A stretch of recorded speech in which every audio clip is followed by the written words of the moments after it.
Two legendary motorcycles that defined an era, the RX100 and the 115. Lightweight, powerful, and a sound that can send shivers down anyone's spine. These weren't just machines, they were a revolution. In today's video, we're going to dive into the history, the performance, and the legacy on these bikes.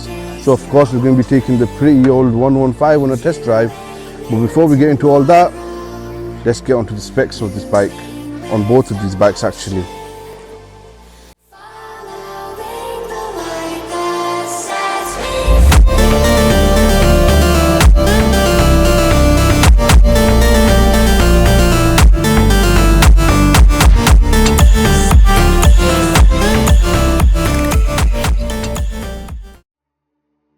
In the early 1980s, the motorcycle industry was shifting towards fuel efficiency and reliability, but Yamaha had a different idea: raw power in a compact form. Entering the Yamaha RX100. Launched in 1985, this 98cc air-cooled two-stroke engine that delivers 11 horsepower at 7,500 RPM and 10.4 Nm of torque at 6,500 RPM. Paired with a 4-speed gearbox, the RX100 offers quick acceleration and a top speed of around 100 km an hour. Weighing only 103 kilos, its nimble handling and responsive throttle made it a favourite among riders who wanted a fast, yet easy to control commuter bike.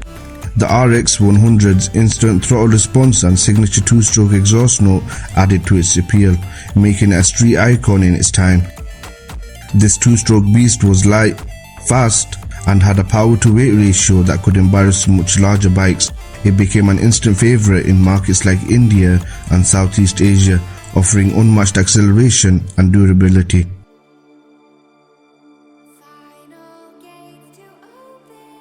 Following the RX100's success, Yamaha introduced the RX115, a bigger, more aggressive sibling, with a 115cc air-cooled two-stroke engine that produces 16 horsepower at 8,500 RPM and 14.7 Nm of torque at 7,000 RPM, making it significantly more powerful than its predecessor. With a 5-speed gearbox, the RX115 offers smoother power delivery and a top speed of approximately 120 km an hour. At 112 kilos, it remains lightweight but provides better stability at higher speeds. The additional power and extra gear give the RX115 a sportier feel, making it a popular choice for street racing and aggressive riding.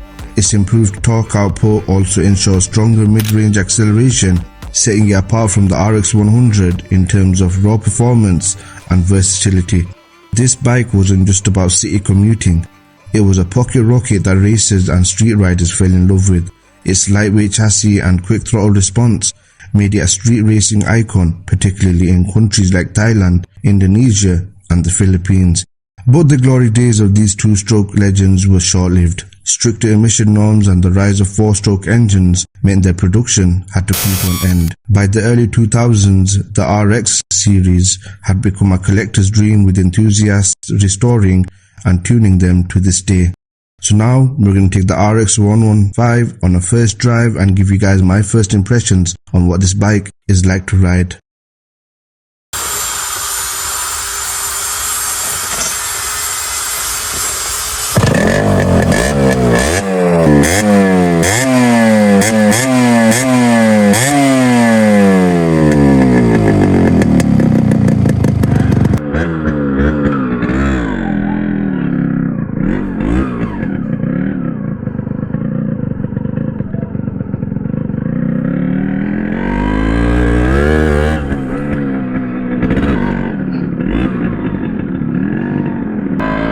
So obviously, we're on the RX115, as you can see, and man, it does feel a bit like nostalgic because it's a classic bike, even though not many may agree, but I know a few that will agree to obviously my statements. And yeah, this, bear in mind, it's a two-stroke, and I think the power to weight ratio is huge. The bike is pretty heavy when you try to roll it around, but yeah. And one thing I want to really show you guys is the gear 1 pull, because obviously being a two-stroke, it's got a lot of power on the bottom end instead of the top end. So that's me on a Gear 2. And obviously I think it was bought out in 1980s, and while everyone was going into more cheaper, reliable and more fuel efficient engines, Yamaha thought, yeah, let's forget about all that, let's make some badass two-stroke bike while everyone's trying to fit a trend. And bro, this bike, they really did a good job they did an amazing job on this bike. And obviously, if you might be able to tell that from my voice, it does sound a bit wobbly because I'm on the bumps, and the suspension setup can't really soak up the bumps as well. I mean, you just gotta admire this bike for what it is, really. And obviously we're in the middle of like a huge plot of land, and yeah, these roads are not nice, so obviously we're gonna skip a bit until we get onto a better road. I don't know how my audio is gonna be because this bike is incredibly loud, and obviously because it's an old bike, and obviously I think the elders know what this bike's all about. And obviously for the people that don't know much about this bike, because of its noise, it starts to draw a lot of attention to you. And I mean, yeah man, I'm actually blessed to have actually experienced riding these kind of bikes, because a two-stroke daily rider is just something I never heard of before. And I always used to see that with these pit bikes, two-stroke pit bikes and whatnot, and never really a daily rider bike. But obviously Yamaha has engineered this bike so well, and believe it or not, like, it's kind of comfy, not gonna lie, even though it's got some rubbish suspension. I think obviously when it did come out new, it had like good suspension at the time, but obviously as the years go by, the bike does lose its qualities. But yeah, this bike, man, it does look good, man. I just don't know what to say about it. It's got the, obviously, wait, one thing I just clocked, the speedo does not work. So obviously, yeah, if you are looking to get a bike in obviously a mint condition, hats off to you guys, but there will be some things missing on the bikes. So like, for example, the speedo and the rev meter might not work. You might have a rusty body, or it's just like there's some other problems that you might get with the bike. Like, but bear in mind, before you buy these bikes, you got to consider it is an old bike. There will be many things that you will not get obviously in new condition. So yeah, what I really like about this bike is it's such an old classic build. It's like full on metal. That really hurt. Well, the fuel tank is steel, the whole body is steel. I mean, apart from like the throttle twist or whatever, like apart from the dash, I mean, that's strong plastic. Apart from the dash and some other features, the whole bike is practically made out of steel, and it is quite heavy. And for a two-stroke engine, like, to be put into this thing, it does a great job, man. Like, it's almost kind of hard to believe.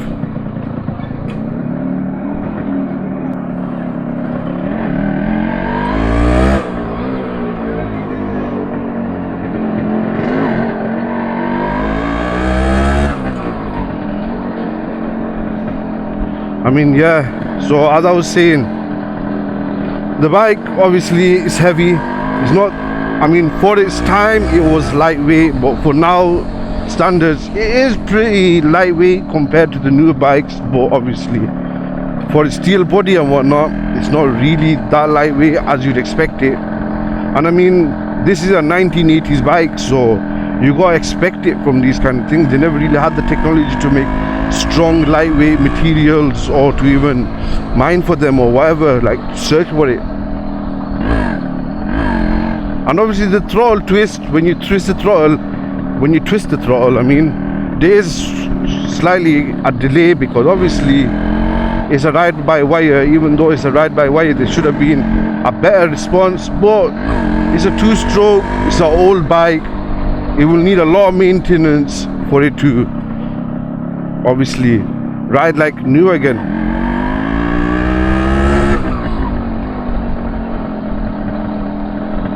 And obviously because of its bias ply tires, obviously the weird like shape on these skinny tires, it doesn't give you really that much of a cornering confidence. And I'm not just trying to back this bike up because it's an old bike and whatnot, but really and truly it's such a nice ride. In the cornering it may look a bit sketchy or feel a bit sketchy, but you gotta consider the fact that radial tires probably didn't even come out around then. They probably came out a bit later, and obviously they were mainly on the sports bikes. For bikes like these, daily commuter bikes, I don't think there was really an option for radial tires to come onto these bikes because they're for daily use, whereas radials they were only used for track use or if you're going to bash it around a lot. And if you want to know about how much this costs, like the price and everything, the bike, I mean, like, there you go. I mean, the bike, they're very common in Southeast Asia, like Pakistan, for example. Like Pakistan has a wide selection of these. I mean, mainly because the supply in Pakistan was a lot greater than it was in Bangladesh. Taking into the fact that Pakistan's economy was a lot greater than Bangladesh economy back then. I mean, Bangladesh's economy is slightly rising, but obviously I'm no politician. I shouldn't be talking about the economy in Bangladesh. So yeah, back on with the bike. Obviously, as you can see, these foam handles, obviously because the throttle obviously is steel throttle like twist, and obviously these foam handles kind of do give me a comfortable grip on the bike. And one thing that I noticed about this bike when I first hopped on the bike, I should have really done a first impression to give you guys an idea. And obviously that is not an RX before anyone says it is. It's not. I think it's like a Dayang or something like that. It's just some Chinese brand. Yeah, but this Yamaha, man, ultimate Japanese motorbike, and this really left a mark on the motorcycle scene at the time, I mean, because they weren't making motorcycles like these anymore. They got discontinued after a while, and yeah, because of emissions and obviously safety and obviously, you know, the whole shebang with what the government's doing. It started a while back, and obviously now it's just getting worse with Euro emissions and all that stuff.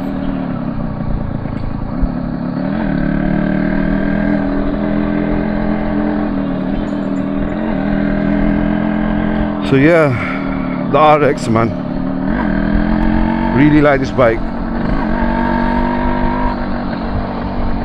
There's really not much I can say about this. I think it's got like a 10 horsepower difference to the RX100, which I think should be behind me, or we might have left them way back.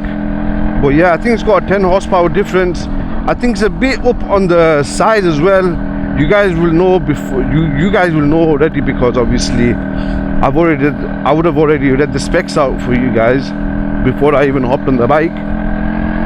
So what I'm gonna do a little pull, obviously.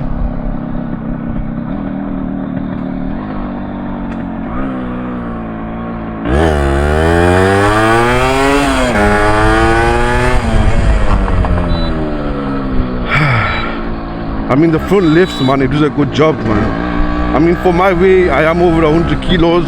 Obviously, I'm a fat cunt. But yeah, man, this bike really did a good job at dragging me along, man. And it's quite scary because it's a bit twitchy. It's not that stable, if you get what I'm saying. Obviously, skinny tires, what better traction are they going to get from that? I mean, for this era, man, I would love to be in that time. I would have loved to be alive at that time, around this age. Therefore, would have caught one of these bad boys. But yeah, man. And if we're going to talk about the visuals, bro, I can see everything without even moving my arm or even looking over. It's just got a perfect view for the surroundings. Man, that pull, I just want to do it again. It's really sketchy on the turns. It feels like it's going to almost slip me out. Obviously, it doesn't. give you any confidence in the turns. I'll tell you that for the start. And if you can really take this bike around the bend at high speed, mate, hats off to you guys.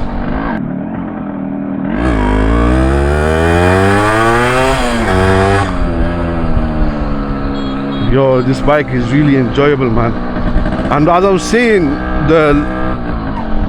obviously it's got a very powerful lower end, bro. I think I'm mistaken by this, because obviously when I twist the throttle, there's a little bit of a delay as the RPMs keep up, and then boom, you're whacked with that 2-stroke power, and it just carries the bike along so nicely. And yeah, man, there's no other bike I'd like to be on today, bro. I'm so grateful for the people that lent me this bike. Shouts out, hats off to you guys. This bike is made to be more practical, if you get what I'm saying, with a longer seat design. Obviously in Bangladesh, India, anywhere in Southeast Asia, you tend to commonly see that they don't limit to 2 people on a motorcycle. They sometimes take 4 people on the motorcycle. Obviously with this longer seat base, you could fit at least 5 people.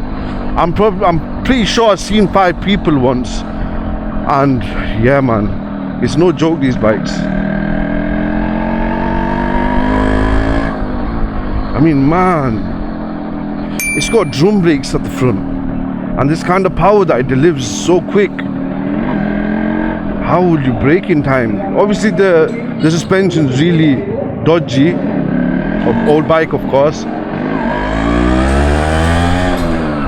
And if you want to brake emergency, you really have to use your engine braking. I think you'll do fairly well on engine braking, to be honest. At the time when this was brought out for retail, I do not know what the price was, but you could pick up one in fairly good condition for about 70,000 to about 1.2 lakhs. 1.2 lakhs, you're looking at like a proper minter. And obviously these bikes' prices are going to slowly increase because they just don't make bikes like these anymore, man.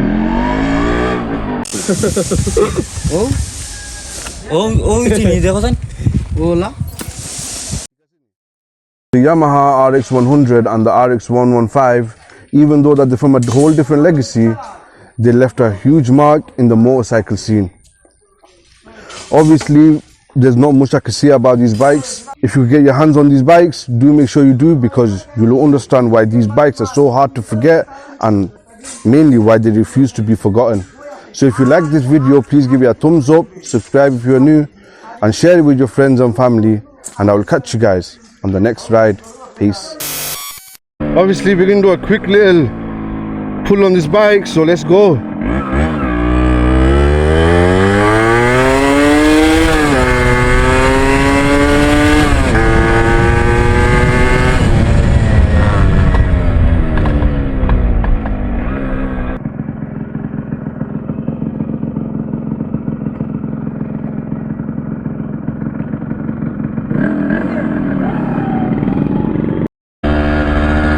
Wow, I just had an issue with the gearing. The gearing got stuck, so obviously you have to turn the bike off and obviously put some pressure onto the gear shift pedal. I mean, it is old, man, it just tends to get stuck. But what can we do?